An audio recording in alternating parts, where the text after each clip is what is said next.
Well, the reason that only one drug has been made available, AZT, because it's the only drug that thus far has been shown in scientifically controlled trials to be safe and effective. It isn't a question of there are a lot of drugs around and only one is being released. That's the only one that has been shown to be effective. If you look at the clinical trials as they're going on now, there are a number of drugs that are in clinical trial. Hopefully, they will be expeditiously shown to either be safe and effective or will be discarded because they're proven not to be safe and effective. But things are moving along.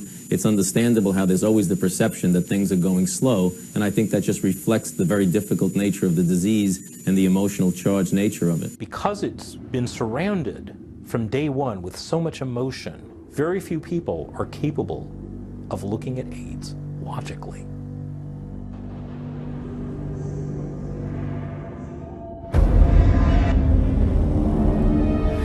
There is a group of AIDS denialists that say that HIV does not exist and has never been isolated, which is as bizarre as it gets. The probable cause of AIDS has been found. Credit must go to our eminent doctor, Robert Gallo, who produced this discovery. Gallo said he had all these viruses, and it was a lie. These are HIV here? Yeah. Oh, so are these HIV too? Yeah, yeah. Everything's Probably. Probably. Yeah. The presently available data does not prove the existence of HIV. I mean, it exists. Why do you believe that HIV does cause AIDS? Because that's all the information that I've been given. Because that's what the scientific community has told us. AIDS is not a disease. AIDS is a whole lot of different things. Some countries, make up their own definition. The more diseases they could lump into this AIDS syndrome, the more patients they could catch. Peter is highly intelligent, but he's killing people with his theories. I'm about to go in for my first HIV test, and I'm a little nervous. Tell me about your sex life. I'm not gay, I'm not a hemophiliac, and I've never used intravenous drugs. Now, if I tell you that the test you took was lousy and didn't mean a thing, does that make any difference for everybody to hear? Did the answers to these questions help aid in the diagnosis? Of course they did. Really? But HIV testing isn't an absolutely precise science. AIDS is one thing in Greenwich Village and a very different thing in Kampala, Uganda. The vast majority of the world's population is not at any measurable risk of HIV infection. I think HIV totally has turned out not to be the cause of AIDS. HIV has turned out not to be. We can be exposed to HIV many times without being chronically infected. Our immune system could get rid of the virus within a few weeks if you have a good immune system.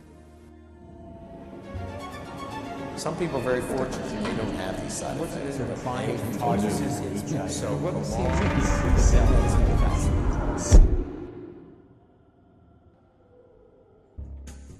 California microbiologist Dr. Kary Mullis was awarded the Nobel Prize in 1993 for his development of one of the most widely used current techniques in molecular biology today, the PCR, or polymerase chain reaction. This revolutionary technique allows scientists to take a sample containing a very minute amount of DNA and replicate that DNA sequence until there are many copies. One of the first applications of PCR was to analyze human tissue for the presence of HIV. PCR is commonly used in medical and biological research labs for the detection of virus culture in infectious persons. The people that are AIDS researchers now are getting neurotic if you ask them any questions. There was a time when I first started asking questions, all I wanted was, where are the papers? Just tell me the papers that you read that convinced you that HIV was the cause of AIDS, because I need to reference those papers in some of the, I was working on a test for HIV with PCR, and I needed to write a little report to the NIH and say, here's the progress we've made, and the first line of it was, HIV is the probable cause of AIDS. And I thought that was true. This is before I got involved.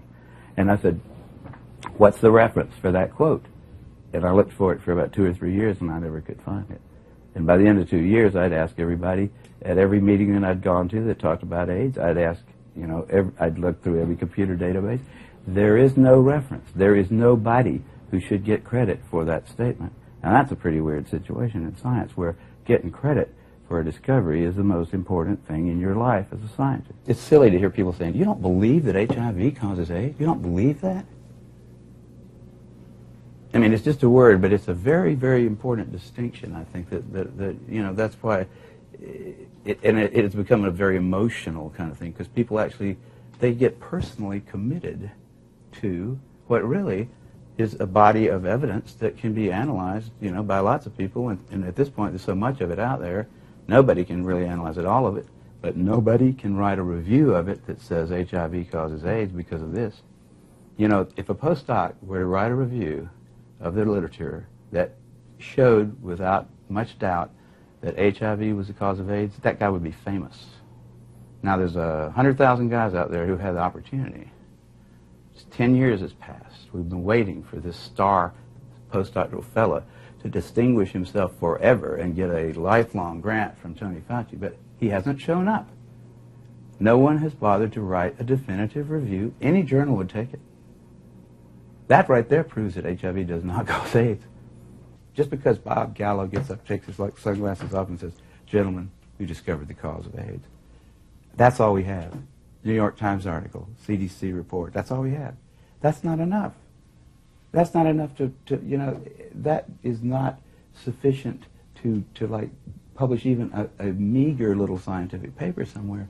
That isn't enough for scientists to believe some inconsequential fact about some star 50 light years away. You know, that's certainly not enough to treat at the cost of billions of dollars a year, and at the cost of a lot of lives and anguish, and just destroyed. You know, lives have just been totally ruined by this thing on the basis of some flimsy little statement made by a guy who's known to be a crook in lots of other ways. He lied about a whole lot of other stuff. Why we trust him there? If he was a witness in a courtroom, we wouldn't trust his testimony. We've caught him in too many lies. So you don't trust him anymore. That's what the FDA is saying, yeah. You don't have to show that it helps them. These protease inhibitors, the same thing. You don't have to show that it helps the patient. You don't have to show a single life saved. All you have to do is show some little clinical indicator has changed in a way that somebody is hoping is going to make you better. Here we have a bunch of people that are definitely sick from some reason. It's likely that their behavior was so radically different than the behavior that had gone. It was an experimental kind of behavior in a way. It's not unlikely that they would have some kind of problems, some health problems. People stop sleeping and eating. People start using all kinds of substances instead of food, and they're associating with it. The world's getting more and more densely populated, and we're spreading more and more diseases around. It's not totally shocking that those people should come down with some diseases that'll kill them. So we don't need to postulate that there was an infection going on, since nobody actually did show that there was. Here comes Gallo and Mountainier and the NIH saying, that's right, it's something else. It's something you didn't have. You're not responsible for it. You're just the beginning of it. We're all going to get it. And they liked that so much, because they said, we can go right ahead and do what we're doing. We just have to do a few little things differently, and then we'll be okay. They cling to that, you know, and they think if you suggest that it's their activity, the way they live their life, that you're a homophobe or something, you're some kind of an idiot. There's something wrong with you. There's some of them that aren't that stupid, but you know, there's a lot of them that are religiously associated with the notion. They believe in the notion that it is an infectious thing that will eventually sweep across the planet and kill everybody. PCR came along right about the same time that HIV did, and it was at CEDIS that people started looking with PCR for HIV. That was the only way to see it, except for culture, which was a long, protracted procedure, which a lot of times didn't turn up the results there weren't very good either. Can be contaminated. Oh, the cultures, the whole method, that cell biology is a bunch of magic half the time. And those culture, you know, the people that say they can do quantitative estimations of HIV from cultures are just, they're fooling themselves. The number of cases reported went up epidemically, you know, exponentially, because the number of tests that was done went up exponentially. How many doctors knew about HIV in 1983? 2.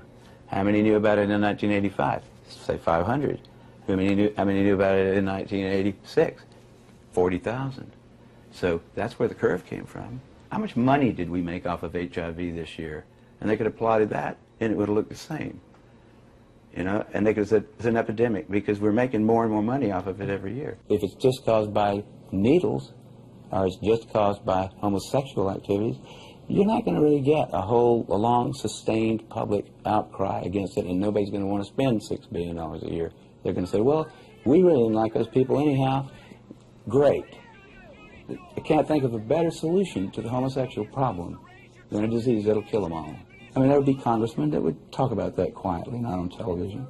So the CDC had to say, we can't say that. We've got to say it's got to be heterosexually transmitted. There's no proof that it's transmitted at all at that point. So why not just say, well, it's heterosexually transmitted too? Because that made it a plague, and the CDC needed one. The CDC hadn't had a good plague since polio. Their funding was probably going to be cut back if they didn't come up with one. The guy that was the head of the CDC, in fact, wrote memos that have been obtained, you know, where he describes this as hot stuff. You know, those guys have got an agenda, which is not what we would like them to have, being that we pay for them to take care of our health in some